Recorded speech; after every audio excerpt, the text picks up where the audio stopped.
My name is Mike Roach, and I teach at Eisenhower Junior High, and my son Ashton is on the autism spectrum. My name is Linda Castile. I am a speech and language therapist in Granite School District, and I have a son who is on the autism spectrum.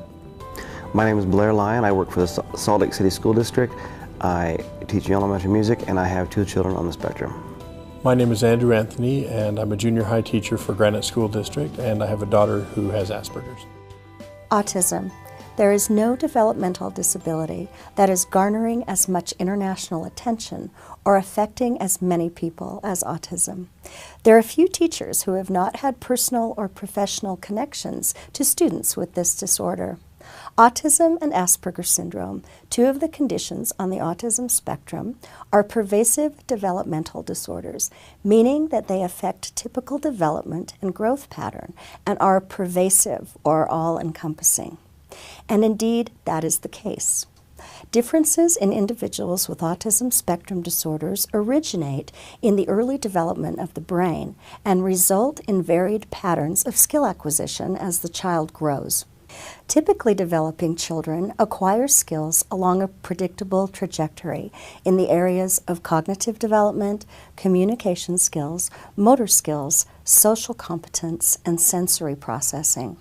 But the developmental trajectory for students on the autism spectrum is uneven. Some skills may develop more rapidly than normal. Children may have unusually strong visual and memory skills, perhaps resulting in learning to read words at an early age. But some skills we take for granted, skills that we previously may have given little thought to, develop more slowly or even fail to develop in children on the autism spectrum.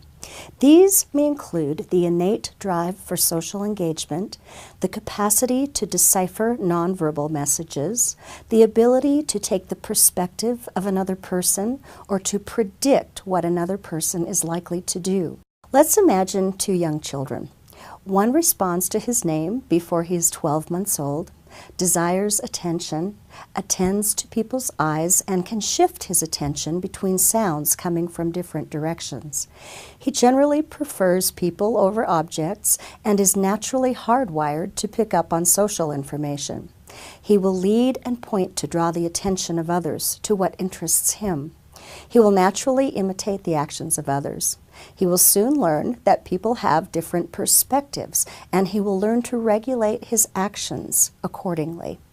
He will be able to anticipate the actions of others and predict what will happen in his environment.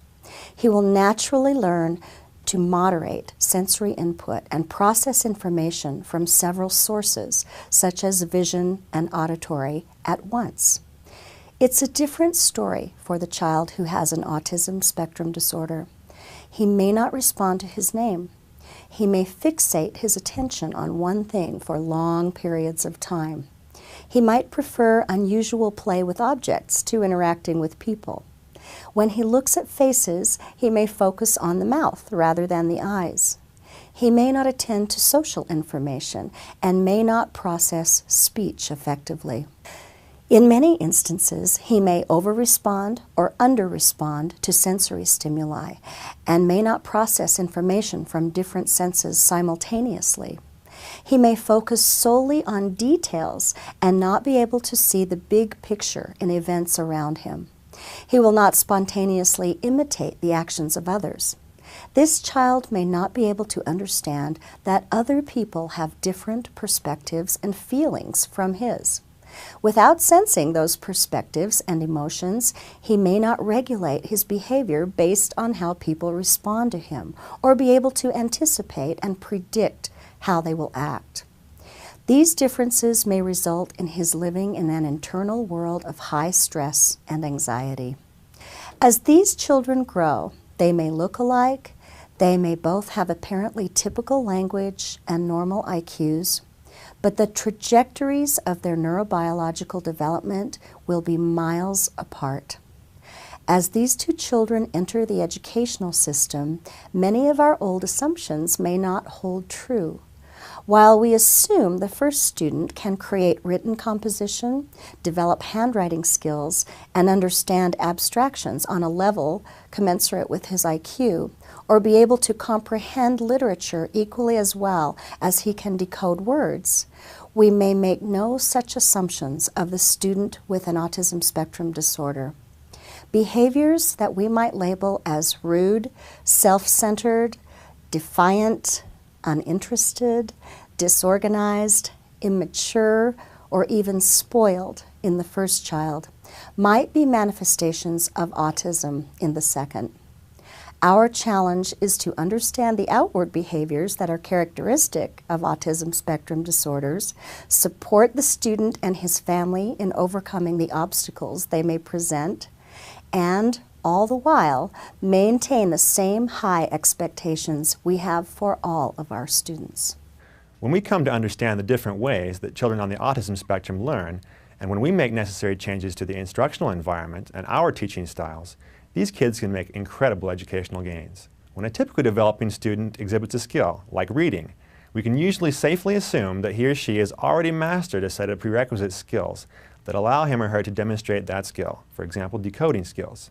This is not a safe assumption to make with students on the autism spectrum. As many of you know, the graphic that's used to represent the autism awareness movement is the puzzle piece.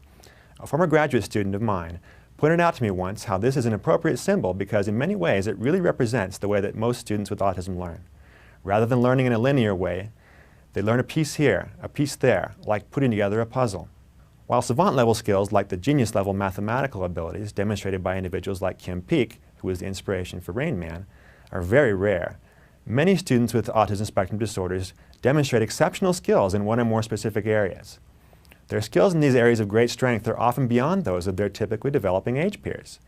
While it's certainly important to acknowledge these areas of strength, in order for students to be as independent and fully included as we want them to be, we must work hard to shore up the areas of weakness.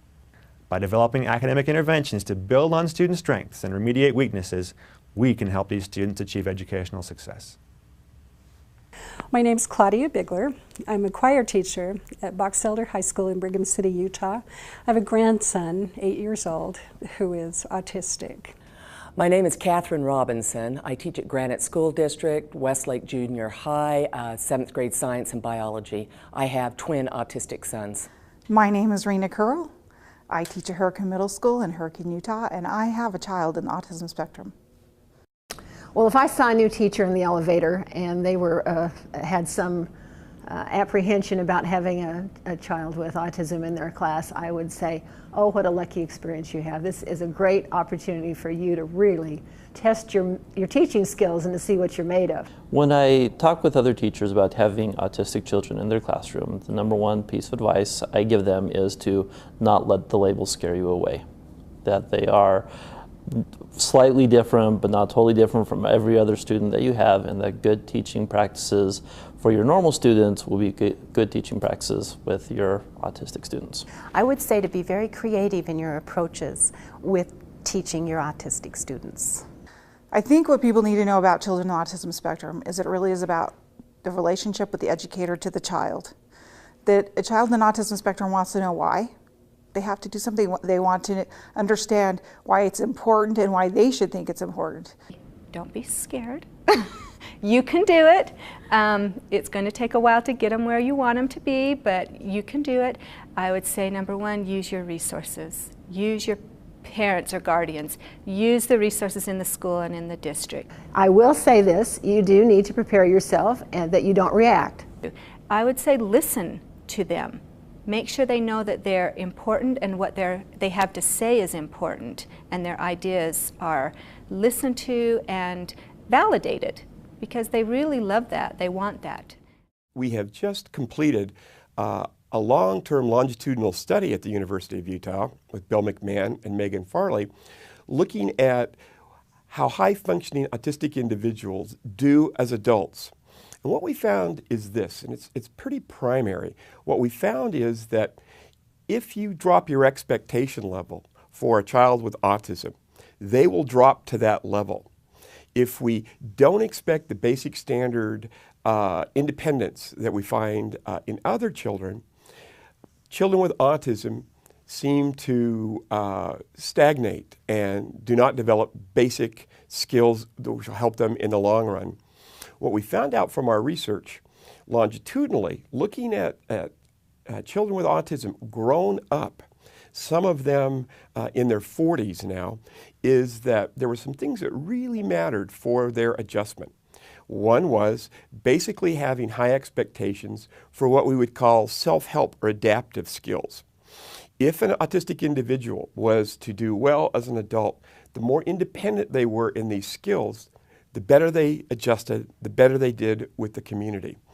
If the basic standard skills such as dressing and feeding and taking care of yourself and integrating with the community was low, these individuals tended not to do nearly as well. It puts a large burden on them and the family. So basic high expectations for their self-help and adaptive behaviors made a huge difference for these individuals. In terms of maintaining high expectations for students, and we have to apply this to our son at home as well, we try to challenge our son, and I try to challenge my students in forms of, you have done this already. Look at how far you have come. Let's see if we can take it another step further. And so I have to be ahead of them a step or two in order to help them go a step farther. I think as far as what expectations you should have for any student is you should have the same expectations. You may take a different way to get them there. There are accommodations that are in place to get them to your expectation, but you should never have a lower expectation for any student because they are autistic, because they are ESL, because they are low income, etc., etc. The expectations are the same. You just have different roads to get them there. You absolutely have to have the same expectations. Students, regardless of who they are, of any disabilities that they may have, whether they're autistic, they're blind, they're deaf, whatever, they're at school to learn and to progress and to improve themselves. And if you don't hold them to a high standard, then you're wasting their time and you're wasting your time, frankly. In order for them to be productive in life, we have to ask for the best that they can be. But we also looked at the individuals themselves, and they have to have the expectation for them that autism is a challenge. It's not an excuse to meet the basic standard demands that we all meet every day. One of the things that really stood out is that high-functioning adults with autism knew they were different, and it made a huge difference if they looked at this as more of a challenge for integrating rather than being separate or different from others who are their age. It made a big difference. High expectations, both for the educators that interact with children with autism and the families that are supportive, makes a big difference on whether they will do well as adults many years from now. My name is Lizzie Smith. I teach at Parkside Elementary in the Murray School District. I have a brother with Asperger's and a nephew with PDD, which is pervasive development disorder. My name is Kathy Homus, and I teach at Arcadia Elementary, Granite School District, 4th grade. I have had either a diagnosed autistic child in my classroom or an Asperger's child every year since I've taught. My name is Linda Stewart, and I teach 2nd grade at Woods Cross Elementary in Davis County, Utah. And my connection to autism is that I have a former husband who has Asperger's syndrome, and I have taught several children over the years who have this particular disorder. While these developmental differences affect students in many ways, they should not become insurmountable barriers to a satisfying and productive life. The symptoms of autism are challenges, not excuses. When teachers encounter concerns with students who are on the autism spectrum, there are 3 general approaches they can choose from. First, they can compensate for a weakness by maximizing a strength.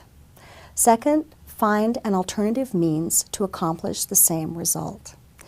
And third, explicitly teach the skill that is missing. First, compensate for a weakness by maximizing a strength.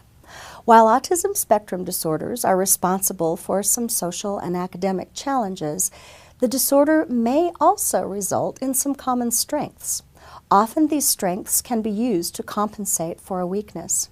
One striking example is using a visual processing strength to compensate for an auditory processing difficulty. World-renowned animal scientist and autism self-advocate Temple Grandin said, "People on the Autism Asperger spectrum have uneven skills. Strengths in visual processing are very common among students with autism. Imagine going through a day without your calendar, your daily schedule, to-do list, phone contact list, or shopping list.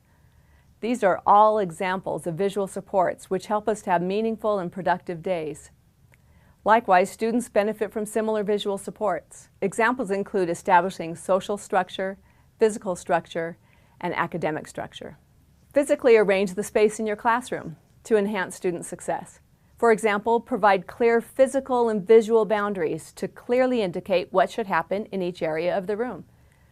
Students with autism spectrum disorders do best when their space is predictable, when they know where to hang their jackets, which desk is theirs, where they can obtain needed materials. Minimize visual and auditory distractions. Students with autism spectrum disorders may focus better if their work areas are clutter and congestion-free. They may need special seating arrangements so they are not sitting beside distractions such as windows, doors, and certain students.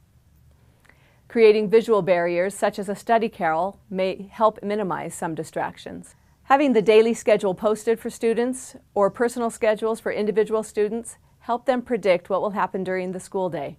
These schedules can be broken down to smaller increments of time, such as for each period of the day. Work schedules provide students with concrete information about what work needs to be completed in a period of time. For example, during reading time, students may be required to do 4 work tasks. First, read pages 45 through 60. 2, write their names on the worksheet. 3, answer questions 1 through 5 on the worksheet. And 4, place the completed worksheet in the teacher's inbox. Work schedules should answer 4 specific questions. First, what work do I need to do? Second, how much work do I need to do? Third, when am I finished working? And fourth, what do I do next? Graphic organizers help students visualize complex relationships such as a sequence of events, a hierarchy, or a process.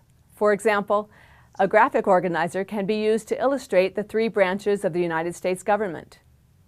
Including illustrations helps students understand the concept more fully. When you use visual structure in your classroom, you utilize the strengths of your students with autism spectrum disorders.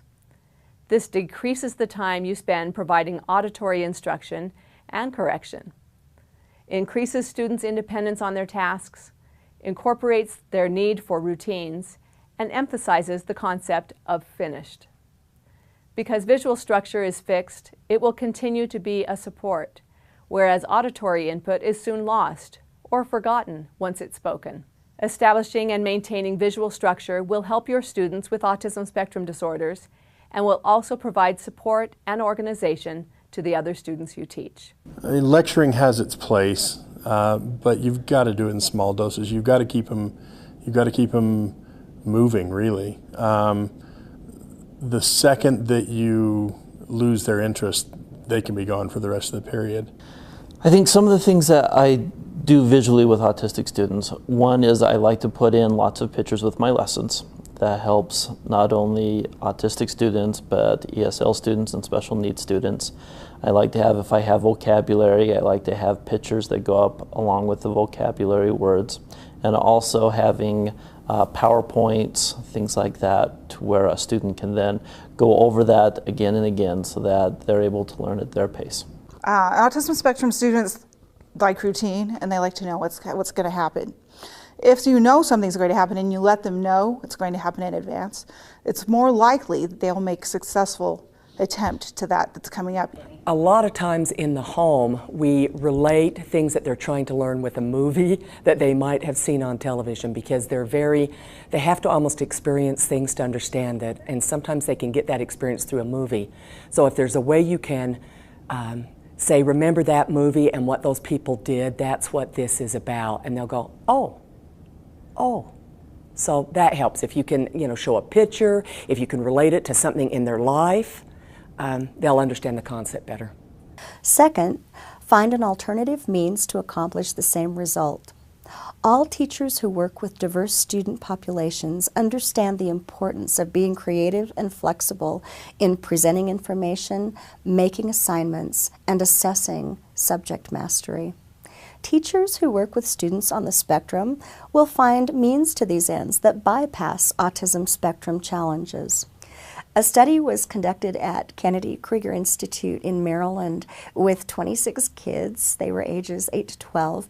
13 of the kids were on the autism spectrum. They had high-functioning autism, and 13 were kids with neurotypical development. They were taught a series of finger taps in which they were required to touch their thumbs to their forefingers, middle fingers, ring fingers, and little fingers, and while they were performing this exercise, their brain activity was measured using a functional MRI. What the researchers found was that during the exercise, the regions of the brain associated with movement showed increased activity in both groups of kids. In fact, there was a little more activity in that part of the brain with the kids on the spectrum. But the part of the brain, the part of the cerebellum in particular, that stores motor activity and essentially commits it to memory, did not have as much increased activity in the group of kids on the autism spectrum. These findings may mean that kids with AS don't transfer motor activities from the region of the brain that directs deliberate execution of a motor task over to the cerebellum, where motor skills become automatic or habituated, requiring no forethought. So this would tell us a great deal about why handwriting seems very, very laborious to some kids. Cleric speed, then, or the rate at which kids perform handwriting, can be affected as well. Adults often have a somewhat rigid expectation of how much written work should be assigned, so it can be kind of difficult to adjust our ideas about the level of production that we want to see, especially in a school setting. Parents and educators need to be flexible about this and work with individual kids in adjusting requirements in this area. I think that we can address this issue in a lot of simple ways in classroom settings. We can get kids on keyboards as early as kindergarten or first grade. And since we know that keyboards are the vehicle by which we all do the majority of our communicating nowadays, it makes a lot of sense to have kids be able to access this vital tool as early as possible. And once kids begin to master keyboarding basics, we need to allow them to produce their classwork and their homework on a computer whenever that's possible. Allowing other kids to take notes and record class and homework assignments for kids with AS is another way to make a simple adjustment in the classroom.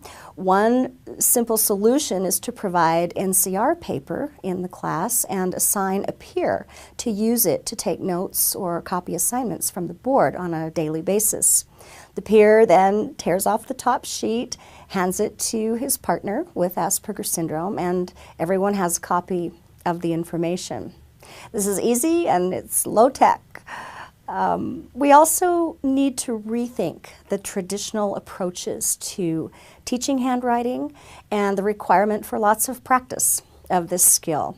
In contrast to other academic tasks, it truly does not appear to improve with practice.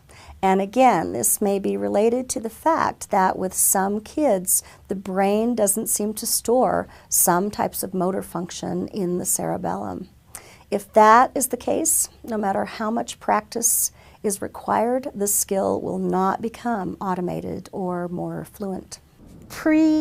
Teaching some of the vocabulary words sometimes or some of the content so that when they get to it they are more aware of what they're learning, because sometimes I think it goes over their heads when they don't have some preconceived notions of what to expect. A lot of times in helping a student understand the curriculum, especially with autistic students, they need a lot of repetition. And so if you can repeat it in different ways, more creative ways, act it out, that kind of thing, the more creative you can be with teaching them the content in your curriculum, the better off they are going to be and the more they are going to learn. Basically, when we study for tests, if I know they know the answer because they've previously given it to me, I try to ask it in a different way. It's the same thing. Sometimes they just don't understand the way you ask it. I have actually done a lot in terms of helping the students find keywords in their questions for testing. Sometimes the students have a real difficult time trying to figure out what the question is asking simply because they don't understand the question words themselves. Key question word might be when. When do you eat your breakfast? What is the key question word? It's when. How are you going to answer that? You have to give me a time frame. I eat my breakfast in the morning when I get out of bed. Third, explicitly teach the skill that is missing. Sometimes the teacher will decide that a missing skill needs to be directly taught. Students with Asperger's often lack necessary skills to be successful in social settings. And if you think about it, school is one big social setting. A student's chronic social failures can trigger anxiety and depression, and those failures are sometimes baffling to us in the neurotypical world.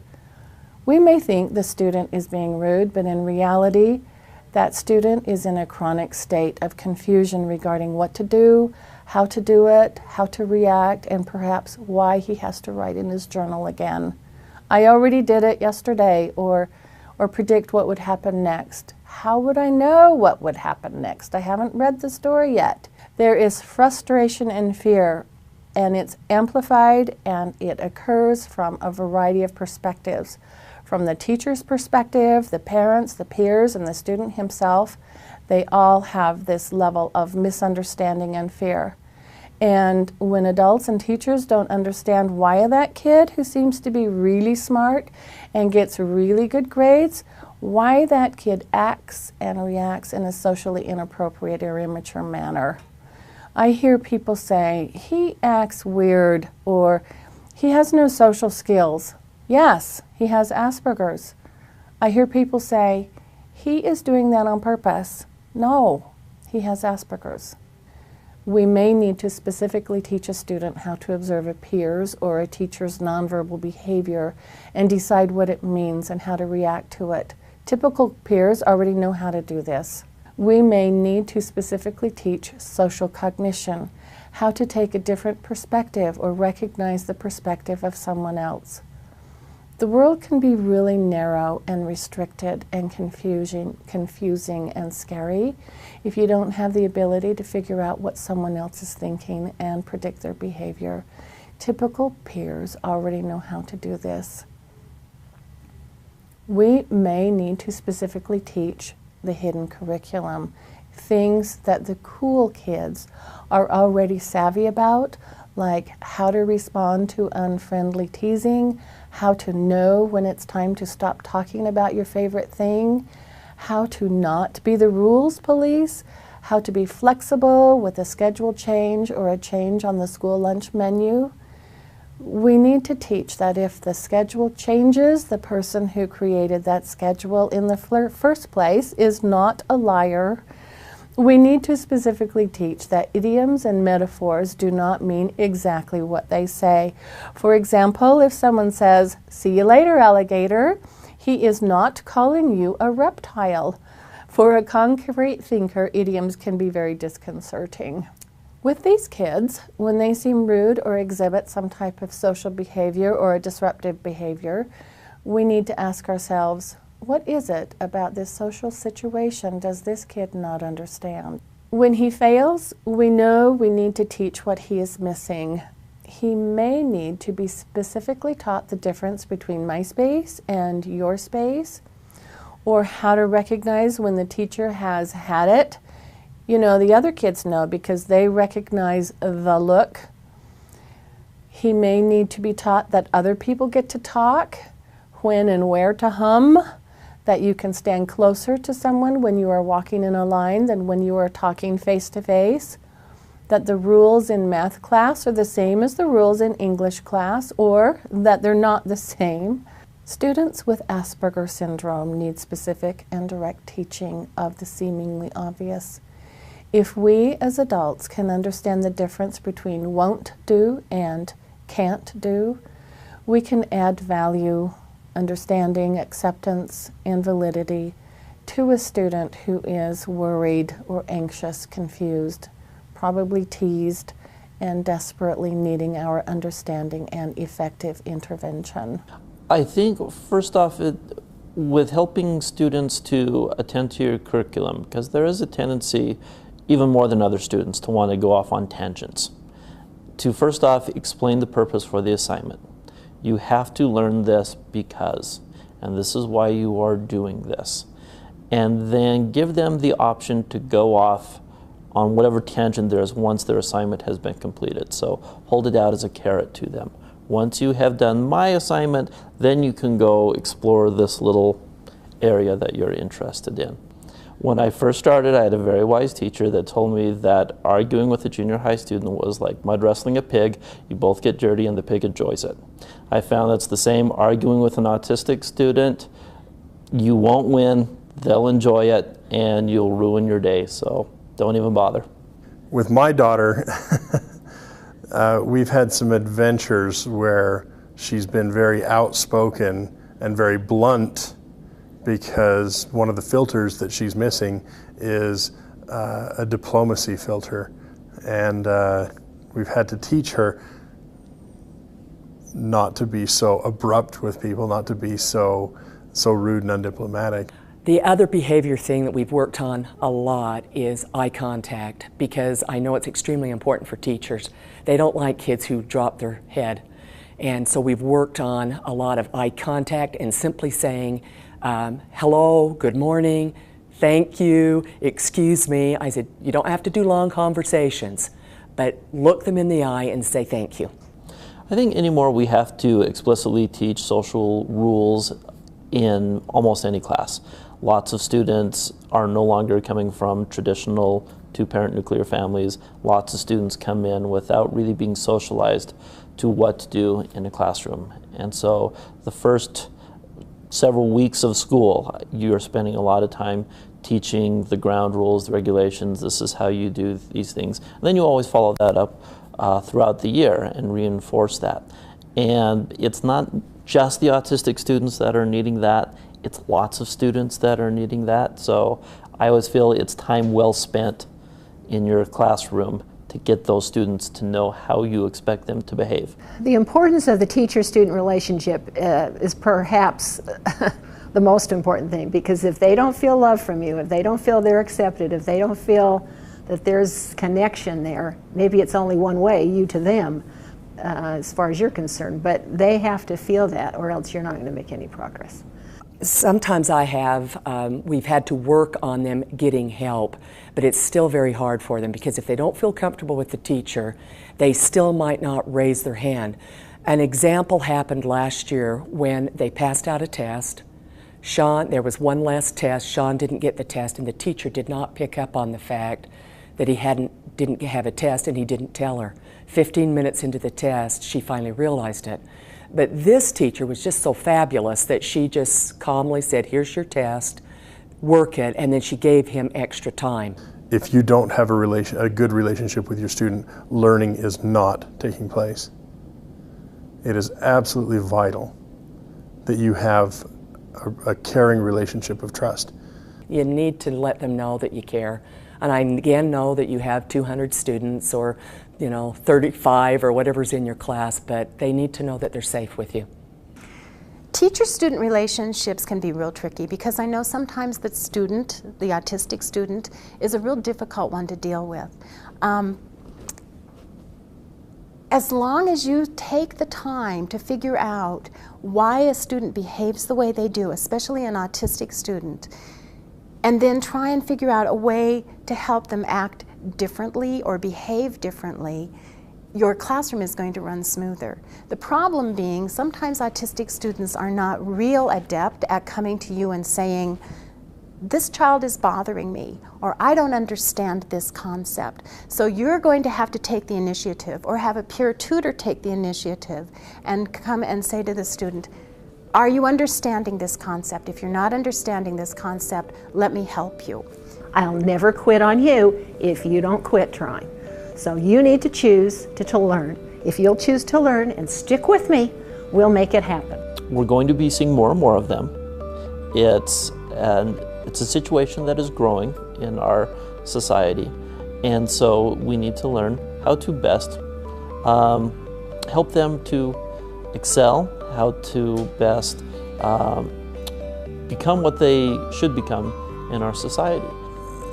Bottom line, get to know the student, and you're going to do that partly by talking to the student the best that you can. Of course, time is always a premium in the classroom. It's difficult to do that. You talk to the child, get to know the child, and talk to the parents. That is paramount. Well, we've tried to encourage any of the talents and abilities that they have, and work on developing those, and that gives them a little more confidence in other areas too. You go to other teachers, talk to them. You're going to get ideas, you're going to get suggestions, you're going to get things that work, and you're going to find out what doesn't work. They are so full of life, and they're so interested, and I think all of us see a little bit of ourselves in those students because there's no cloaking mechanism. There's nothing to hide what they are feeling, and so we can look at them and say, wow, I remember when I was that excited. And I think it's a wonderful opportunity for us as teachers to be able to teach students with these abilities.